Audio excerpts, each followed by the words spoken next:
ګرانو ماشومانو، خدای دې وکړي چې روغ او جوړ اوسئ.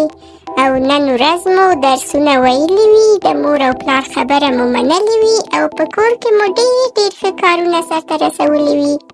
په ما ګرانو ماشومانو، نن ما تاسو ته یوه ځانګړې او په زړه پورې کیسه راوړې ده. خدای دې وکړي چې ستاسو د پام وړ وګرځي او خوښه مو شي. تاسو پوهېږئ چې نن ما تاسو ته څه کیسه راوړې ده؟ د دې کیسې نوم ده د لینا او خبرې کوونکې برش کیسه. لینا یوه آرامه او ساده او کوچنۍ نجلۍ وه چې د انځورګرۍ سره یې ډېره مینه درلوده. هغې د انځورګرۍ ډېر اسباب نه درلودل، خو د خپلې انا یو زوړ رنګي برش یې درلود. یوه ورځ لینا خپل زوړ برش په رنګ کې لوند کړ او ورو یې ځان سره وویل، کاشکې زه یو دوست جوړ کړی شم. لینا چې کله دا خبر وکړه، ناڅاپه برش د هغې په لاس کې وخوځېده. لینا په حیرانۍ سره وویل، ته خوځېږې؟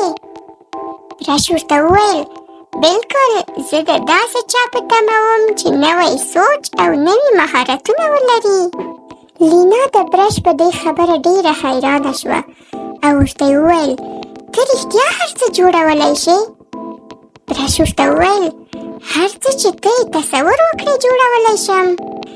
لینا یوه کوچنۍ پیشوګۍ رسم کړه او پیشوګۍ ناڅاپه راژوندۍ شوه او د کاغذ څخه یې ټوپ وواهه او ویې ویل، میاو میاو. بیا یې د هغې نه وروسته یو رنګین کمان رسم کړ چې د هغې په کوټه کې راڅرګند شو.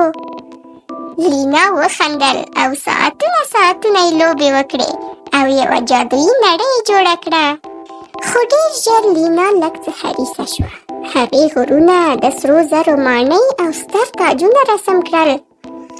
ټول شیان ډېر غټ او ډېر زیات شول. کوټه ګډه وډه شوه. برش ستړی شو.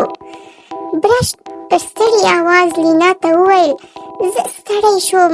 جادو یوازې هغه وخت کار کوي کله چې د زړه مهربانه وي. لینا چې کله چاپېره په کوټه کې وکتل، پیشوګۍ پټه شوې وه، رنګین کمان ورک شوی و او کوټه مکمله ګډه وډه وه. لینا ډېره خواشینې شوه او برش یې په مینه راواخیست. لینا برش ته وویل، ما یوازې دا غوښتل چې ځان خاص احساس کړم. برش په ډېره نرمۍ لینا ته وویل، ته همیشه خاص یې. کله چې ته د زړه له تلې او مینې سره انځور جوړوې، جادو پخپله راځي. لینا د دې کار په کولو سره ډېره پښیمانه شوه او له برش څخه یې بښنه وغوښته. او د دې نه وروسته لینا خپله کوټه پاکه کړه. هغې یو ښایسته باغ، د لمر ګرمې وړانګې او خوشحاله ملګری رسم کړ. او دا ځل جادو پاتې شو.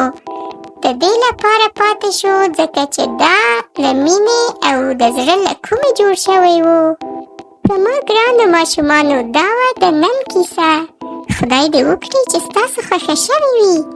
او د دې کیسې مطلب دا و چې رښتینی جادو د مینې، مهرباني او خیال د منځته راځي.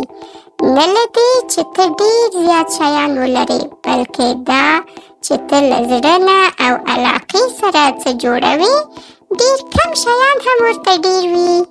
په ما ګرانو ماشومانو ته ډېره ښایسته او رنګینه او جادویي شپه. خواږه خوبونه.